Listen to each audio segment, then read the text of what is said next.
السلام علیکم ورحمۃ اللہ تعالی وبرکاتہ۔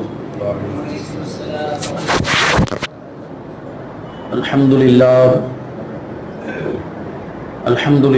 رب العالمین والعاقبۃ للمتقین والصلاة والسلام علی سید الانبیاء والمرسلین وعلى آلہ واصحابہ اجمعین، اما بعد فاعوذ باللہ من الشیطان الرجیم، بسم اللہ الرحمن الرحیم۔ ومن يعظم شعائر اللہ فإنها من تقوى القلوب، صدق اللہ مولانا العظیم وصدق رسوله النبی الامین المتین الکریم، ونحن على ذلك لمن الشاهدين والشاكرين والذاكرين والحامدين والحمد لله رب العالمین۔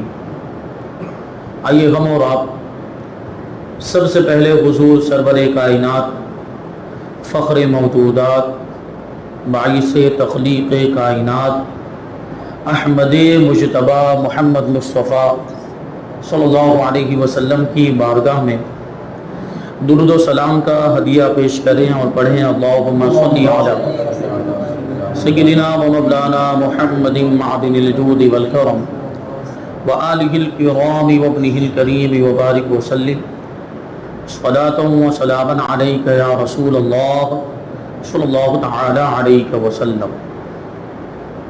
عزیزان ملت اسلامیہ، ایک بار پھر ہم آل انڈیا قادری مشن کے زیر اہتمام منعقد ہونے والے ہفتہ واری اجتماع میں حاضر آئے ہیں، جو ہر اتوار کو مغرب کی نماز کے بعد ہوتا ہے۔ اللہ تبارک و تعالی ہمارے اس اجتماع کو اپنی بارگاہ میں قبول فرمائے، اور اس میں جو کچھ بھی بیان ہو اس پر ہم سب کو عمل کرنے کی توفیق عطا فرمائے۔ پابندی کے ساتھ ہر ہفتے اس اجتماع میں ہم کو شریک ہونے اور اپنے دوستوں، احباب اور رشتہ داروں کو بھی اس میں شریک کرنے کی توفیق عطا فرمائے۔ انشاءاللہ تبارک و تعالی ہم وہی ہمارا جو عنوان اور ٹاپک جاری ہے اسی کو آگے بڑھائیں گے، یعنی تبرکات کی اہمیت اور فضیلت اور اس کی شرعی حیثیت۔ اس سے پہلے اس کے تعلق سے دو اجتماع میں بیان ہوا، اور اس میں قرآن کی روشنی میں ثابت کیا گیا کہ جو چیزیں اللہ کی نشانیوں میں شامل ہیں وہ قابل تعظیم ہیں، ان کا ادب و احترام ہم پر لازم ہے، اور وہ برکت والی چیزیں ہیں۔ تو اللہ کی نشانیاں کون کون سی چیزیں ہیں؟ اس میں مثال کے طور پر بہت ساری چیزیں بیان کی گئی، جیسے خانہ کعبہ، مقام ابراہیم، صفا اور مروہ، تابوت سکینہ، اور حضرت یوسف علیہ السلام کے کرتے کے تعلق سے بھی کچھ باتیں اس سے پہلے والے بیان میں شامل کی گئی تھی۔ اب انشاءاللہ تبارک و تعالی ہم حضور کے تبرکات کی بات کریں گے۔ تابوت سکینہ کے بارے میں آپ نے سنا کہ اس میں انبیاء کرام اور صالحین کے تبرکات تھے، انبیاء کرام کی تصویریں تھی، حضور پاک صلی اللہ علیہ وسلم کی بھی تصویر تھی، تو اس میں برکت، اور اس کے وسیلے سے بنی اسرائیل دعا کرتے تھے تو اللہ تعالیٰ دعا قبول فرماتا تھا، بیماریاں دور فرما دیا کرتا تھا، اور دشمن کے مقابلے میں اللہ تبارک و تعالیٰ ان کو فتح عطا فرما دیا کرتا تھا۔ تو جب انبیاء کرام اور صالحین کے تبرکات میں یہ تاثیر، تو ہمارے نبی کے تبرکات میں کتنی تاثیر ہوگی۔ صحابہ کرام رضوان اللہ تعالی علیہم اجمعین تبرکات کی بڑی تعظیم کیا کرتے تھے، اور صحابہ کرام نے حضور پاک صلی اللہ علیہ وسلم سے نسبت رکھنے والی چیزوں کو محفوظ رکھا، سنبھال کر رکھا۔ حضور پاک صلی اللہ علیہ وسلم کے منہ مبارک کو وہ اس طریقے سے حاصل کرتے تھے جیسے دنیا کی کوئی بہت بڑی دولت ہو۔ حدیبیہ کے موقع پر اللہ کے رسول صلی اللہ علیہ وسلم نے بال مبارک اتارے اور بال مبارک کو ایک سبز درخت کے اوپر رکھ دیا تو صحابہ کرام ان بال مبارک پر ٹوٹ پڑے اور ایک دوسرے سے چھیننے لگے کہ حضور پاک صلی اللہ علیہ وسلم کے منہ مبارک ہم کو مل جائیں. وہ اس کوشش میں تھے.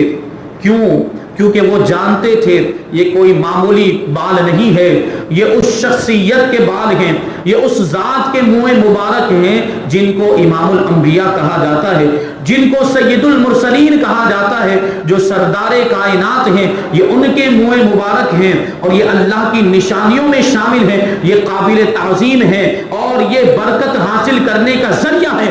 اسی وجہ سے صحابہ کرام نے حضور کے منہ مبارک کو اپنے پاس محفوظ رکھا.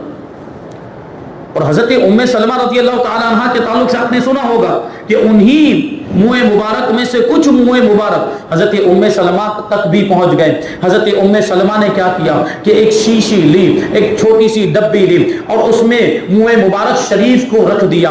اب کیا ہوتا تھا, بیماروں کو حضرت ام سلمہ کے پاس لوگ لے کر آتے تھے اور حضرت ام سلمہ رضی اللہ تعالی عنہ منہ مبارک کو پانی میں دھو کر وہ پانی بیمار کو پلا دیا کرتی تھی, بیمار کی بیماری دور ہو جایا کرتی تھی.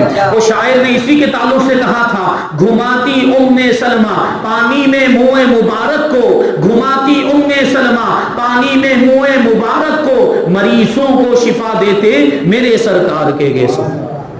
تو صحابہ کرام حضور کے تبرکات, اب سوچیں آپ کہ جب صحابہ کرام حضور کے تبرکات کی اتنی تعظیم کرتے تھے تو وہ حضور کی کتنی تعظیم کرتے ہوں گے. صحابہ کرام کے تعلق سے آیا ہے کہ جب حضور پاک صلی اللہ علیہ وسلم کی بارگاہ میں وہ حاضر ہوتے تھے, جب حضور کی بارگاہ میں بیٹھا کرتے تھے تو بالکل خاموشی کے ساتھ بیٹھا کرتے تھے, کوئی شور نہیں ہوتا تھا اور کوئی آپس میں باتیں نہیں کرتا تھا. حضور پاک صلی اللہ علیہ وسلم جب گفتگو فرماتے تھے, حضور جب کچھ ارشاد فرماتے تھے تو صحابہ کرام ہماتن گوش ہو کر حضور کی بات کو سماعت کیا کرتے تھے. بلکہ راویوں نے اور محدثین نے تو یہاں تک بیان کیا ہے کہ صحابہ کرام حضور کی بارگاہ میں بیٹھتے تھے تو ان کے بیٹھنے کی کیفیت یہ ہوتی تھی کہ دیکھنے پر ایسا معلوم ہوتا تھا گویا کہ ان کے سروں پر پرندے بیٹھے ہوں. اگر کسی کے سر پر پرندے بیٹھے ہوں اور وہ یہ چاہتا ہو, اس کا مقصد یہ ہو کہ وہ پرندہ نہ اڑے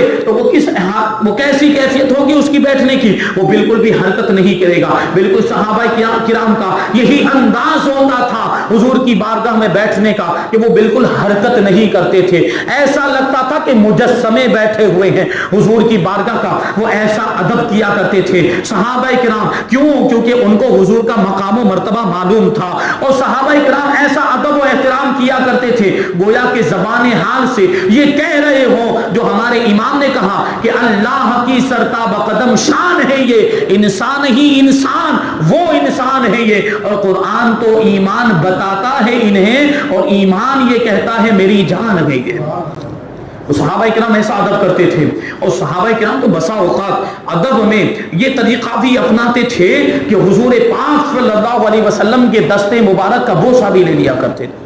ہم اور آپ بھی بزرگان دین, مشائخ اعظام, پیران اعظام, علماء کرام کے ہاتھ چومتے ہیں. اپنے سے بڑے مرتبے والے کا ہاتھ چوما جاتا ہے کیونکہ وہ مرتبے میں بڑے ہوتے.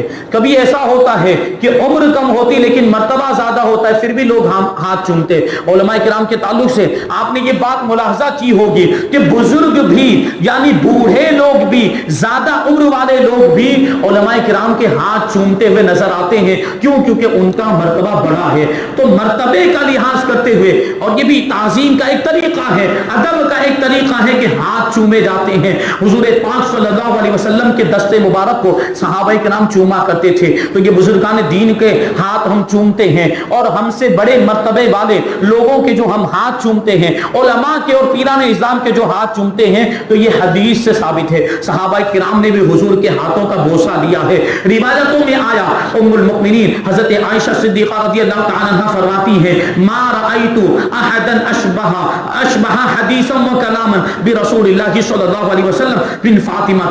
ام المؤمنین فرماتی ہے کہ میں نے فاطمہ سے زیادہ گفتگو اور کلام میں حضور پاک صلی اللہ علیہ وسلم سے سے زیادہ مشابہ کسی کو نہیں دیکھا. یعنی گفتگو اور کلام میں حضرت فاطمہ رضی اللہ تعالی عنہ حضور سے بہت زیادہ مشابہت رکھتی تھی. حضور کی گفتگو کی طرح ان کی گفتگو ہوا کرتی تھی. اور یہ حدیث یہیں پر ختم نہیں, آگے ام المؤمنین حضرت عائشہ صدیقہ رضی اللہ تعالی عنہ فرماتی ہے وَكَانَتْ إِذَا دَخَلَتْ عَلَيْهِ فَقَامَ إِلَيْهَا فَرَحَبَ بِهَا وَقَبَّلَهَا وَأَجْلَسَهَا فِي مَجْلِسِهِ کہ حضرت خاتون جنت فاطمہ الزہرا رضی اللہ تعالی عنہ جب حضور کی بارگاہ میں حاضر ہوتی تھی تو اللہ کے رسول صلی اللہ علیہ وسلم ان کے لیے کھڑے ہو جاتے تھے, ان کا استقبال کرتے تھے اور ان کا بوسہ لیا کرتے تھے اور ان کو اپنی جگہ پر بٹھایا کرتے تھے. اور یہی نہیں, جب حضور حضرت فاطمہ کی بارگاہ میں جاتے تھے, جب حضور حضرت فاطمہ کے گھر جاتے تھے فقامت الیہا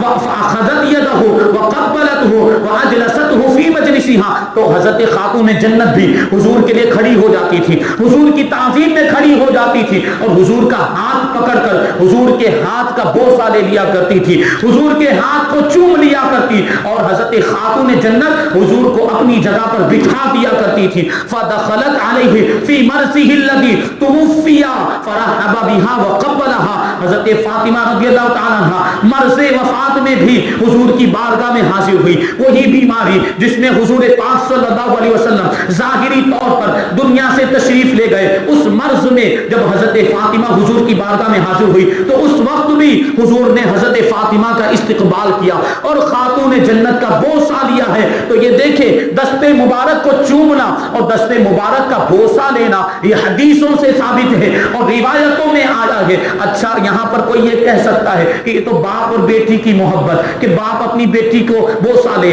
یا بیٹی اپنے باپ کے ہاتھ کو چوم لے, تو یہ تو آپس کی محبت کا معاملہ ہے اور باپ اور بیٹی کے درمیان ایسی تو محبت ہوا کرتی ہے. تو کوئی حکم کو باپ اور بیٹی کے درمیان محدود کرنے کی کوشش کر سکتا ہے اور یہ کہہ سکتا ہے کہ باپ اور بیٹی کے درمیان ہو تو یہ جائز ہے. کہیں کہیں کسی اور روایت کے اندر ہو تو بتاؤ کہ کسی اور نے بھی حضور کے ہاتھ کو چوما ہو, کسی دوسرے صحابی نے بھی حضور کے دست مبارک کا بوسہ لیا ہو. تو یہ جو روایت ام المؤمنین کی میں نے آپ کے سامنے بیان کی, امام بخاری کی کتاب, بخاری کے علاوہ الادب المفرد نام کی ایک کتاب ہے, اس کتاب کے اندر امام بخاری نے ام المؤمنین حضرت عائشہ کی اس روایت کو ذکر کیا ہے. اسی کتاب الادب المفرد کے اندر امام بخاری نے ایک مستقل باب ہی باندھا ہے اور اس باب کا نام ہی ہے باب تقبیل الید, یعنی ہاتھ چومنے کا بیان. اور اس باب کے اندر حضرت امام بخاری محمد ابن اسماعیل رضی اللہ تعالیٰ عنہ نے یہ روایت کی حضرت عبداللہ ابن عمر کے تعلق سے بیان کیا کہ حضرت عبداللہ ابن عمر صحابی رسول رضی اللہ تعالیٰ عنہ ایک غزوے سے واپس آئے, ان کے غزوے سے واپس آنے کا واقعہ اس میں بیان کیا گیا ہے. حضرت عبداللہ ابن عمر رضی اللہ تعالیٰ عنہ کہتے ہیں کہ ہم غزوے سے واپس آئے تو حضور کی بارگاہ میں حاضر ہوئے, حضور سے ملاقات ہوئی اور حضور سے ملاقات ہوئی تو فرط محبت میں اور عقیدت میں اور خوشی کے مارے فقبلنا یدہ ہم نے حضور پاک صلی اللہ علیہ وسلم کے دست مبارک کا بوسہ دے دیا. حضور پاک صلی اللہ علیہ وسلم کے ہاتھ مبارک کو ہم نے چوم لیا. تو صحابی رسول ہیں حضرت عبداللہ ابن عمر, انہوں نے حضور کے دست مبارک کا بوسہ دیا اور امام بخاری نے اس روایت کو الادب المفرد کے اندر ذکر کیا ہے. اگر یہ روایت ضعیف بھی ہو تو فضائل کے اندر معتبر ہوتی ہے, لہٰذا ہم مانیں گے کہ بزرگوں کے ہاتھ چومنا جائز ہے اور اس کا ثبوت اس حدیث سے ملتا ہے. بہرحال یہ تو روایت ہے اور بہت سے بزرگان دین کے معمولات میں ہمیں یہ ملتا ہے. تابعین کو دیکھیں, تابعین کی جب ملاقات صحابہ کرام سے ہوتی تھی تو وہ صحابہ کے ہاتھ کو چوم لیا کرتے تھے اور مقصد یہ ہوتا تھا صحابہ کرام کے ہاتھ کا بوسہ لینے کا, کیونکہ صحابہ کرام نے یہی ہاتھ حضور کے ہاتھ میں دیا ہے اور یہی ہاتھ حضور کے ہاتھ میں دے کر حضور سے بیعت کی. تو جب تابعین اور بزرگان دین صحابہ سے ملاقات کرتے تھے تو صحابہ کے ہاتھ کو چوم لیا کرتے تھے. اسی طرح کی بہت سی روایتیں ملتی, یہی الادب المفرد نام کی کتاب, اسی میں ایک روایت حضرت عبد الرحمن ابن رزین رحمت اللہ تعالی علیہ سے اور طبقات ابن سعد کے اندر بھی اس روایت کو ذکر کیا, لیکن وہاں راوی کا نام دوسرا ہے, وہاں نام ہے عبد الرحمن ابن زید. بہرحال عبد الرحمن ابن رزین ہو یا عبد الرحمن ابن زید ہو, ان کے والد کے نام میں اختلاف ہے، ورنہ جو راوی ہیں ان کا نام عبد الرحمن ہے۔ وہ بیان کرتے ہیں مررنا بالربزتی فقیل لنا ہاؤنا سلمۃ بن الاقوى، ہم جو ہے کہ مقام ربزہ کے پاس سے گزرے، یعنی حضرت عبد الرحمن اور ان کے ساتھی سفر کرتے ہوئے ایک جگہ سے گزرے جس کا نام ہے ربزہ، مقام ربزہ۔ تو کہتے ہیں کہ ہم سے کہا گیا، یعنی کسی کہنے والے نے کہا کہ اس جگہ پر صحابی رسول حضرت سلمہ ابن اقویٰ رضی اللہ تعالیٰ عنہ موجود ہے۔ تو جب ہم نے سنا کہ صحابی رسول یہاں پر موجود ہیں تو ہم ان کی ملاقات کے لیے گئے تاکہ ان کی بارگاہ سے فیض حاصل کریں۔ صحابی رسول کتنا بڑا مرتبہ ہوتا ہے۔ تو حضرت عبد الرحمن نے سوچا، حضرت عبد الرحمن اور ان کے ساتھیوں کو جب پتا چلا کہ اس مقام پر اور اس جگہ پر ایک صحابی رسول حضرت سلمہ ابن اقویٰ رضی اللہ تعالیٰ عنہ موجود ہیں، تو آگے روایت میں آیا، وہ کہتے ہیں کہ فَأَتَيْنَاهُ وَسَلَّمْنَا عَلَيْهِ، ہم ان کی بارگاہ میں حاضر ہوئے، صحابی رسول حضرت سلمہ ابن اقویٰ کی بارگاہ میں حاضر ہوئے اور ان کو ہم نے سلام کیا۔ تھوڑی دیر بیٹھے تھے کہ حضرت سلمہ ابن اقویٰ نے، روایت میں آیا کہ فَأَخْرَجَ يَدَهُ فَقَالَ بَايَعْتُ بِهَاتَيْنِ النَّبِيَّ صلی اللہ علیہ وسلم وَأَخْرَجَ كَفًّا لَهُ زَخِمَةٌ كَأَنَّهَا كَفُّ بَعِيرٍ فَقُمْنَا إِلَيْهَا وَقَبَّلْنَاهَا۔ حضرت عبد الرحمن ابن زید یا حضرت عبد الرحمن ابن رزین کہتے ہیں کہ ہم جب حضرت سلمہ بن اقویٰ کی بارگاہ میں حاضر ہوئے تو انہوں نے اپنا دست مبارک نکالا، اپنا دست مبارک ہمارے سامنے ظاہر کیا اور ارشاد فرمایا کہ یہ دونوں ہاتھ یہ وہی ہاتھ ہیں کہ جن ہاتھوں کے ذریعے میں نے رسول اللہ صلی اللہ علیہ وسلم سے بیعت کی ہے۔ حضور کے ہاتھ میں یہ ہاتھ میں نے دے کر حضور کے ہاتھ پر میں نے بیعت کی ہے۔ اور وہ راوی بیان کرتے ہیں، حضرت عبد الرحمن بیان کرتے ہیں کہ جب ہم نے ان کے ہاتھ کو دیکھا، ان کی ہتھیلی کو دیکھا، وہ ہتھیلی بڑی کشادہ تھی، وہ ہتھیلی بڑی وسیع تھی، وہ ہتھیلی گویا کہ اتنی زیادہ چوڑی تھی کہ جیسے کہ اونٹ کا سم ہوا کرتا ہے، اونٹ کا سم کیسا ہوتا ہے ویسی ان کی ہتھیلی تھی۔ تو جب انہوں نے یہ بات فرمائی کہ یہی ہاتھ میں نے حضور کے ہاتھ میں دے کر حضور سے بیعت کی، تو ہم کھڑے ہو گئے اور ان کے قریب گئے اور ان کے ہاتھ کا بوسہ لے لیا، ان کے ہاتھ کو ہم نے چوم لیا۔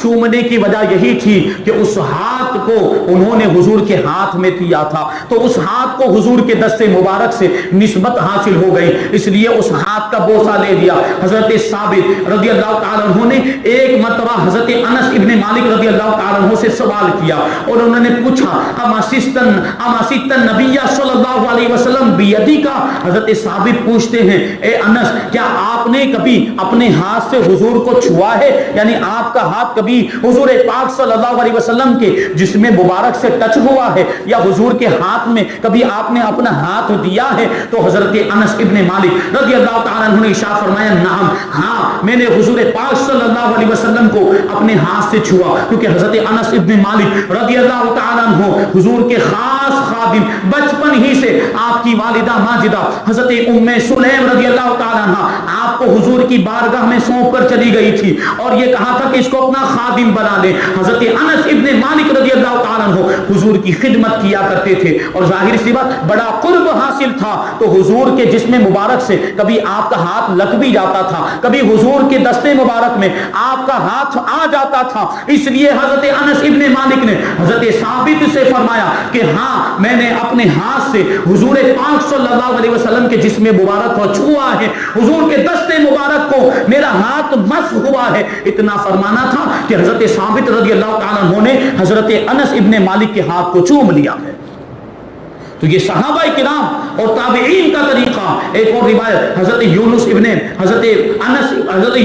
میسرہ رضی اللہ تعالیٰ عنہ یہ روایت کرتے ہیں کہ فرماتے دخلنا یزید ابن الاسود عائدینا فدخل علیہ واصلۃ ابن الاسقا، کہتے ہیں کہ ہم یزید ابن اسود کے پاس گئے ان کی عیادت کرنے کے لیے، وہ بیمار ہو گئے تھے تو تیمارداری کے لیے، بیمار پرسی کے لیے، خیریت دریافت کرنے کے لیے ہم حضرت یزید ابن اسود کے پاس گئے، تو ہم اسی حالت میں موجود تھے، ہم ان کے پاس ہی موجود تھے اور گفتگو چل رہی تھی کہ تھوڑی دیر میں صحابی رسول حضرت واصلہ ابن اسقا رضی اللہ تعالیٰ عنہ بھی وہاں پر تشریف لائے حضرت یزید ابن اسود کی عیادت کرنے کے لیے۔ فلما نظر الیہ مد یدہ فاخذ یدہ ومسح بها وجهه وصدره، کہتے ہیں کہ جیسے ہی حضرت یزید ابن اسود نے حضرت واصلہ ابن اسقا کو دیکھا، اپنا ہاتھ دراز کیا، اپنا ہاتھ لمبا کیا اور ان کے ہاتھ کو اپنے ہاتھ میں لے لیا۔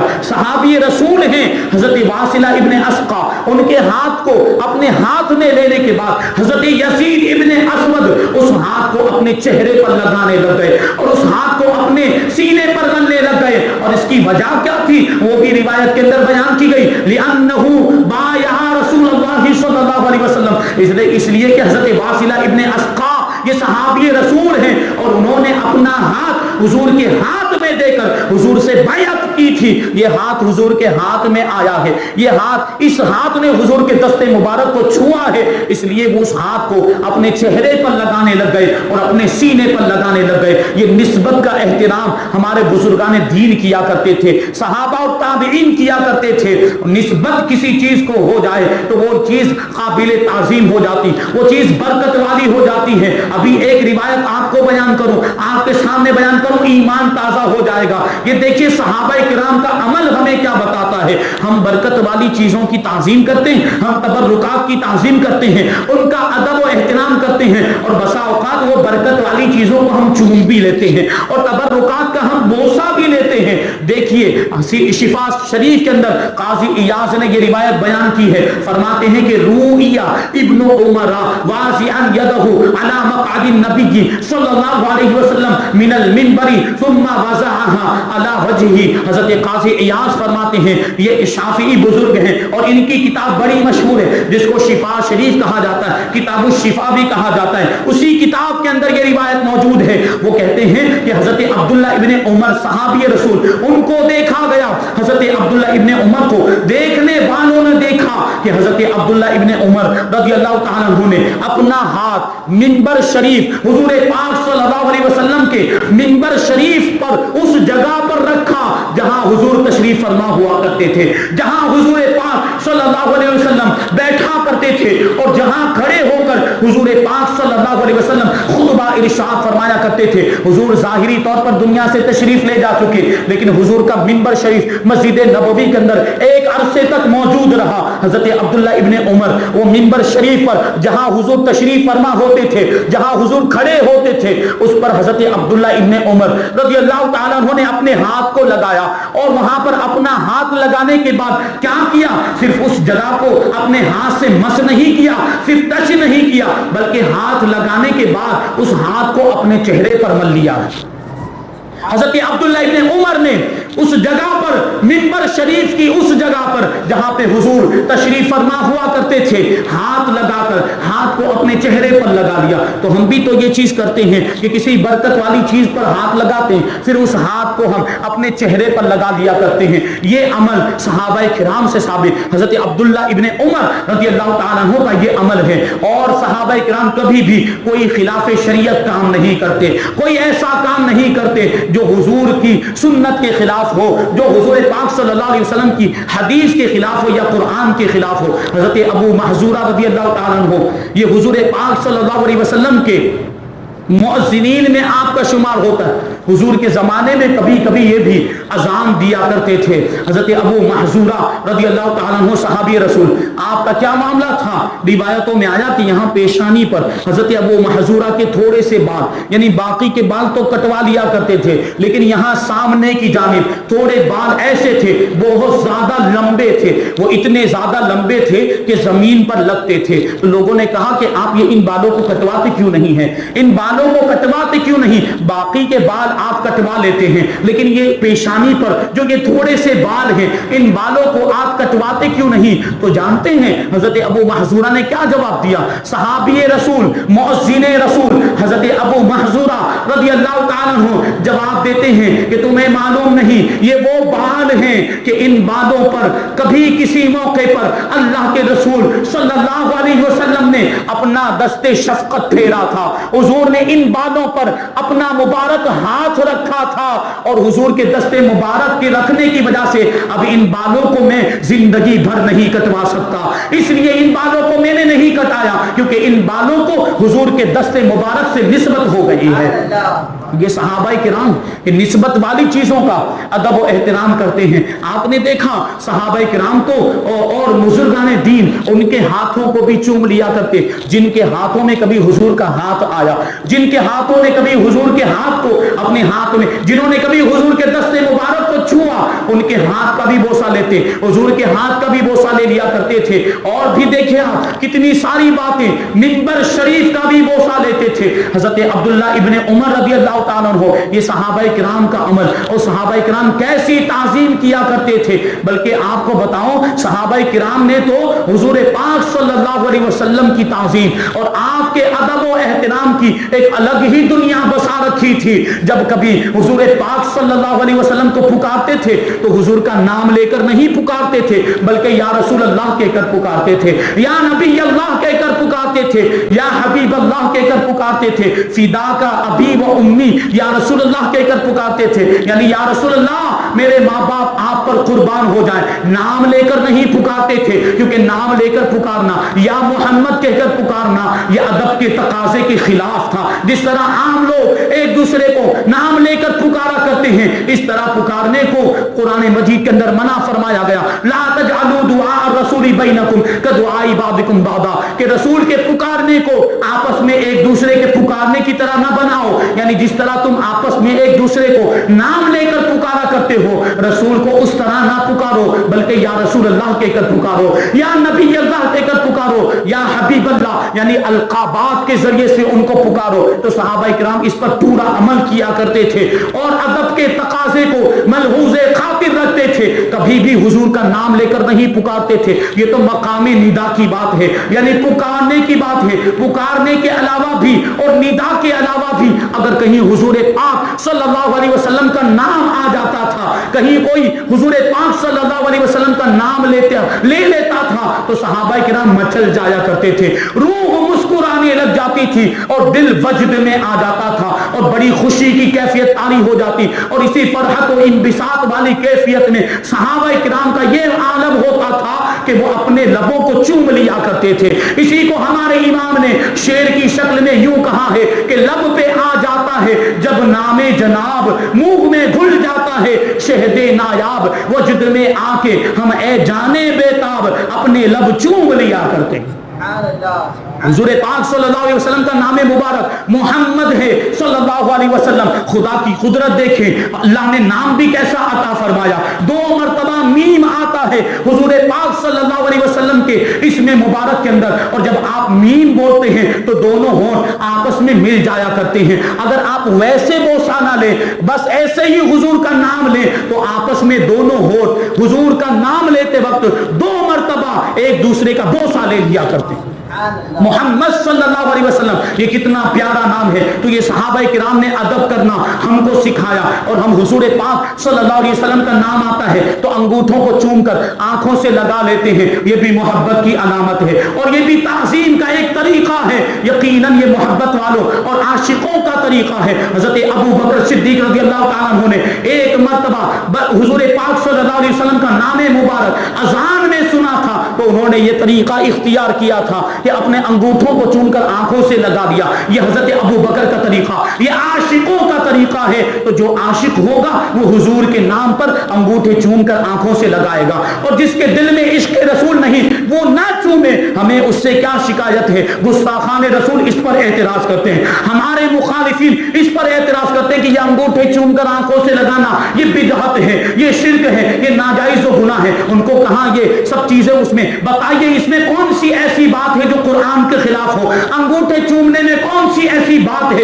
جو حدیث کے خلاف ہو؟ یہ تو محبت کا تقاضا ہے، یہ تو محبت کی علامت اور محبت کی نشانی ہے, یہ تو تعظیم کا طریقہ ہے. یہ صحابہ کرام حضور پاک صلی اللہ علیہ وسلم کے اسم مبارک پر اپنے انگوٹھوں کو چوما کرتے تھے, اور یہ چومنا حدیثوں سے ثابت اور دلائل سے ثابت ہے, اور یہ کوئی ناجائز و گناہ نہیں ہے, بلکہ یہ تو محبت کی نشانی. دیکھیں نسبت کی بات چل رہی ہے, اور نسبت کی وجہ سے کوئی بھی چیز اچھی چیز سے نسبت رکھتی ہے تو پھر وہ بھی اچھی ہو جاتی ہے. حضور سے نسبت رکھنے والی چیزیں قابل تعظیم ہو جاتی, وہ برکت والی ہو جاتی, پھر ان کا ادب و احترام ہم پر لازم اور ضروری ہو جاتا ہے. دیکھیے حضور پاک صلی اللہ علیہ وسلم کے قدم ناز سے جب مکہ مکرمہ کو نسبت ہو گئی تو اللہ نے قرآن مجید میں مکہ مکرمہ کی قسم یاد فرمائی. ارشاد فرمایا لا اقسم بهذا البلد وانت حل بهذا البلد, اے حبیب مجھے اس شہر کی قسم ہے, کیونکہ اے محبوب صلی اللہ علیہ وسلم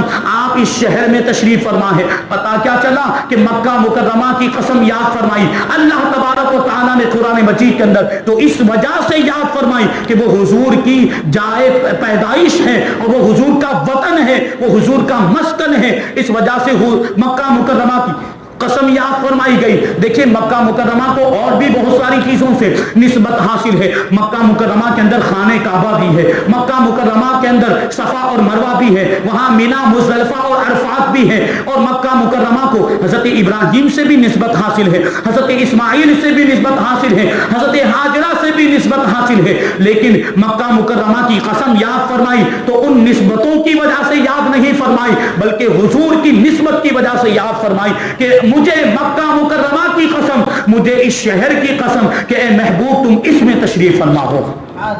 تو یہ حضور کی نسبت کی وجہ سے مکہ مکرمہ اتنا عظمت والا ہو گیا, اور اتنا بلند و بالا اس کا رتبہ ہو گیا کہ قرآن میں اس کی قسم یاد فرمائی گئی. ایک مرتبہ حضرت فاروق اعظم رضی اللہ تعالیٰ عنہ نے اللہ کے رسول کی بارگاہ میں عرض کیا, یا رسول اللہ آپ کی کتنی عظیم شان ہے, اور آپ کا کتنا بلند و بالا مقام و مرتبہ ہے کہ اللہ تبارک و تعالیٰ نے آپ کی خاک قدم کی بھی قسم یاد فرمائی.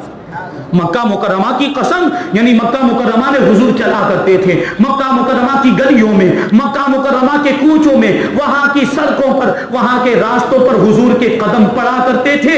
اس لیے اللہ تبارک و تعالیٰ نے مکہ مکرمہ کی قسم یاد فرمائی. ہمارے امام کہتے ہیں کہ خائی قرآن خاک گزر کی قسم, کھائی قرآن خاک گزر کی قسم, اس کفے پاکی حرمت پہ لاکھوں سلام. اور یہ شان ہے, نسبتیں دیکھتے چلے. حضور پاک صلی اللہ علیہ وسلم نے کیا ارشاد فرمایا ریاض الجنہ کے بارے میں, ما بین بیتی و منبری روضۃ من ریاض الجنہ, اور ایک روایت میں آیا ما بین قبری و منبری روضۃ من ریاض الجنہ, کہ میرے گھر, میرے کاشانہ نبوت اور منبر کے درمیان کا جو حصہ ہے وہ جنت کے باغوں میں سے ایک باغ ہے, وہ جنت کے باغوں میں سے ایک باغ ہے. اسی لیے تو جب وہاں پر پہنچتے ہیں تو وہاں نماز پڑھنے کی فکر لاحق ہوتی ہے. ہر کسی کی یہ خواہش ہوتی ہے کہ ریاض الجنہ میں نماز پڑھنے کا موقع مل جائے. جو لوگ گئے ہیں تو وہاں پر انہوں نے ضرور نماز پڑھی ہوگی, جو لوگ نہیں گئے اللہ تعالیٰ سب کو زیارت نصیب فرمائے اور ریاض الجنہ میں نماز پڑھنے کا موقع عنایت فرمائے, کیونکہ وہاں پہ نماز پڑھیں. حضور پاک صلی اللہ علیہ وسلم نے کیا ارشاد فرمایا کہ یہ جو حصہ ہے یہ جنت کے باغوں میں سے ایک باغ ہے, تو اگر کسی نے وہاں پر نماز پڑھی گویا اس نے جنت میں نماز پڑھی ہے. یہ اتنی مقدس جگہ ہے, وہ اتنا مقدس مقام ہے. اس کے بارے میں ہمارے امام اعلیٰ حضرت امام اہل سنت, امام عشق و محبت کیا فرماتے ہیں, ایک طرف روزے کا نور, ایک سمت منبر کی بہار, ایک طرف روزے کا نور, ایک سمت منبر کی بہار, بیچ میں جنت کی پیاری پیاری کیاری واہ واہ, بیچ میں جنت کی پیاری پیاری کیاری واہ واہ. کیاری کس کو کہا جاتا ہے, وہ پھولوں کی ایک قطار ہوتی ہے جو باغ کو جو ہے مزین کر دیتی ہے, اور جس کے ذریعے باغ کی رونق میں اضافہ ہو جاتا ہے. تو اسی لیے کہا کیونکہ حضور نے اس کو جنت کے باغوں میں سے ایک باغ کہا ہے. یہ حضور پاک صلی اللہ علیہ وسلم کے روضہ مبارک کے اور منبر کے درمیان کے حصے کی یہ شان ہے. تو غور تو کریں, جب مسجد نبوی کے اس حصے کا یہ مرتبہ ہے اور اس ٹکڑے کی یہ شان ہے کہ حضور نے اس کو جنت کے باغوں میں سے ایک باغ کہا ہے, تو جو حضور کا روزہ ہے جہاں پہ حضور خود تشریف فرما ہے وہ جگہ کتنی عرصہ و اعلیٰ ہوگی, اور اس کا مقام و مرتبہ کیا ہوگا. حضرت شیخ عبدالحق محدث دہلوی نے اسی کے تعلق سے بحث کی اور آخرکار نتیجے کے طور پر فرماتے ہیں کہ فیصلہ اس پر ٹھہرا ہے کہ تربت سید کائنات یعنی حضور پاک صلی اللہ علیہ وسلم کا روضہ مبارک یعنی آپ کی قبر مبارک یہ مطلقاً اور بالعموم افضل اور اکرم ہے، یہاں تک کہ مکہ مکرمہ سے بھی افضل ہے اور خانہ کعبہ سے بھی افضل ہے. رہا خانہ کعبہ تو وہ تربت اطہر کے علاوہ باقی مدینہ منورہ سے افضل ہے. اور پھر یہ سوال کہ باقی مدینہ منورہ یہ باقی مکہ مکرمہ سے افضل ہے یا باقی مکہ مکرمہ باقی مدینہ منورہ سے افضل ہے، تو اس میں اختلاف ہے. لیکن ہمارے امام نے ایک بات بڑی پیاری عرض کی، عشق والی بات. ہمارے امام فرماتے ہیں فتاوی رضویہ شریف کے اندر لکھا ہے کہ وہ جگہ اور زمین کا وہ ٹکڑا کہ جس سے حضور پاک صلی اللہ علیہ وسلم کا جسم اطہر لگا ہوا ہے وہ پوری روئے زمین بلکہ عرش الہی سے بھی افضل ہے، کیونکہ ساری فضیلتیں تو حضور کے وجود مسعود کی وجہ سے ہے. اب حضور کا وجود مسعود وہاں پر موجود، حضور کا جسم مبارک وہاں پر موجود، تو اس جگہ کی کیا شان ہوگی اور اس کا مقام و مرتبہ کیسا ہوگا. ایک روایت میں آیا کہ حضرت فاروق اعظم رضی اللہ تعالیٰ عنہ نے ایک مرتبہ بطریق توبیخ یعنی ڈانٹتے ہوئے حضرت عبداللہ ابن عباس مخزومی سے ارشاد فرمایا کہ کیا تم یہ کہتے ہو کہ مکہ مکرمہ مدینہ منورہ سے افضل ہے؟ تو حضرت عبداللہ ابن عباس مخزومی نے بات کہی کہ ہاں میں یہ کہتا ہوں کہ مکہ مکرمہ مدینہ منورہ سے افضل ہے، کیونکہ مکہ مکرمہ یہ حرم خدا بندی ہے، اس کو بلد امان کہا گیا، امن والا شہر کہا گیا، بلدن آمنن کہا گیا، اور وہی تو مکہ مکرمہ ہے جس میں اللہ کا گھر موجود ہے. تو فاروق اعظم رضی اللہ تعالیٰ عنہ کو جلال آ گیا اور فاروق اعظم رضی اللہ تعالیٰ عنہ ارشاد فرماتے ہیں کہ میں حرم خدا بندی کی بات نہیں کر رہا، میں اللہ کے گھر کی بات نہیں کر رہا، میرا تو سوال یہ ہے کہ مکہ مکرمہ افضل ہے یا مدینہ منورہ افضل ہے. تو پھر حضرت عبداللہ مخزومی کہنے لگے کہ میرا تو یہی کہنا ہے کہ مکہ مکرمہ افضل ہے، کیونکہ مکہ مکرمہ میں حرم خدا بندی ہے اور وہاں اللہ کا گھر موجود ہے. فاروق اعظم نے پھر کہا کہ ہم حرم خدا بندی کی بات نہیں کر رہے ہیں، ہم اللہ کے گھر کی بات ہی نہیں کر رہے، ہم خانہ کعبہ کے بارے میں نہیں پوچھ رہے. میں تو یہ پوچھتا ہوں کہ بتاؤ کہ شہر مدینہ افضل ہے یا شہر مکہ افضل ہے.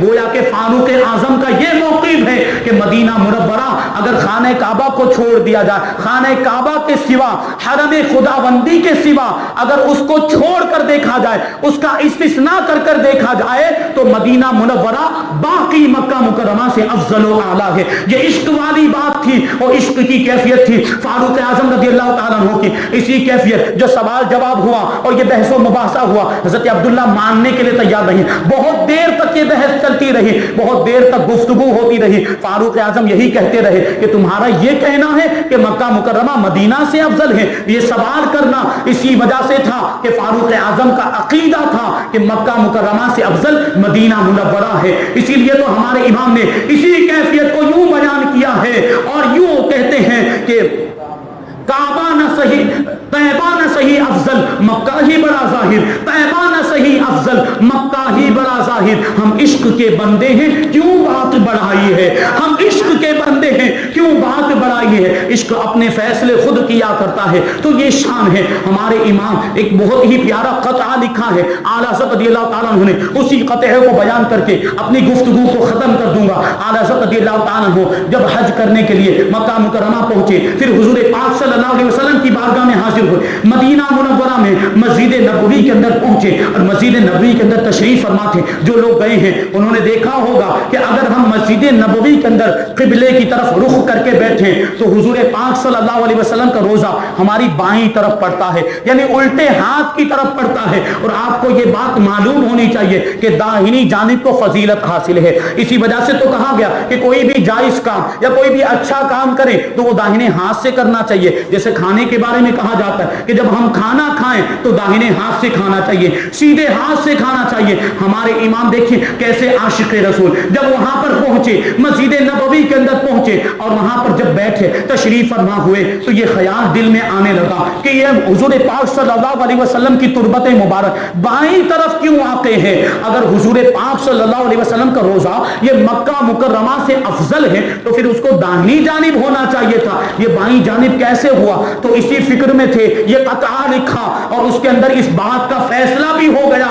بیان کرتے ہیں کعبے سے اگر تربت شاہ فاضل ہے، کعبے سے اگر تربت شاہ فاضل ہے، یعنی کعبے سے اگر حضور کا روزہ یہ زیادہ فضیلت رکھتا ہے، کہتے ہیں کعبے سے اگر تربت شاہ فاضل ہے کیوں اس کے لیے بائیں طرف منزل ہے؟ یعنی پھر یہ بائیں طرف کیوں موجود ہے؟ اس فکر میں جو دل کی طرف دھیان گیا، اس فکر میں جو دل کی طرف دھیان گیا، سمجھا وہ جسم ہے، یہ مرقد دل ہے۔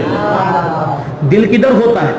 جسم کے اندر دل کدھر ہوتا ہے؟ بائیں طرف ہوتا ہے، اور دل کام کرنا بند کر دے تو جسم کا کوئی فائدہ، جسم بیکار ہو جاتا ہے، جسم بے جان ہو جاتا ہے۔ تو خانہ کعبہ کو بھی جو عظمتیں ملی ہیں، مکہ مکرمہ کو بھی جو یہ رفعتیں ملی ہیں، یہ حضور کے قدموں کے صدقے میں ملی ہے۔ یہ حضور پاک صلی اللہ علیہ وسلم کے تبرکات اور حضور سے نسبت رکھنے کی والی چیزیں، اور صحابہ کرام کیسے حضور پاک صلی اللہ علیہ وسلم کا ادب و احترام کیا کرتے۔ ابھی تو اور بہت ساری باتیں ہیں حضور پاک صلی اللہ علیہ وسلم کے منہ مبارک کے تعلق سے اور حضور کے دیگر تبرکات کے تعلق سے انشاءاللہ تبارک و تعالیٰ پھر کبھی موقع ملا تو ان باتوں کو شامل کیا جائے گا۔ اللہ تبارک و تعالیٰ کی بارگاہ میں دعا ہے کہ جو کچھ بھی بیان ہوا اس پر ہم سب کو عمل کرنے کی توفیق عطا فرمائے، تبرکات کی زیارت کرنے، ان سے برکت حاصل کرنے، ان کی تعظیم اور ان کا ادب و احترام کرنے کی توفیق عطا فرمائے۔ مذہب اہل سنت و جماعت مسلک اعلیٰ حضرت پر ہم سب کو قائم و دائم رکھے اور اسی پر ہم سب کا خاتمہ فرمائے۔ وما علینا الا البلاغ۔ السلام علیکم۔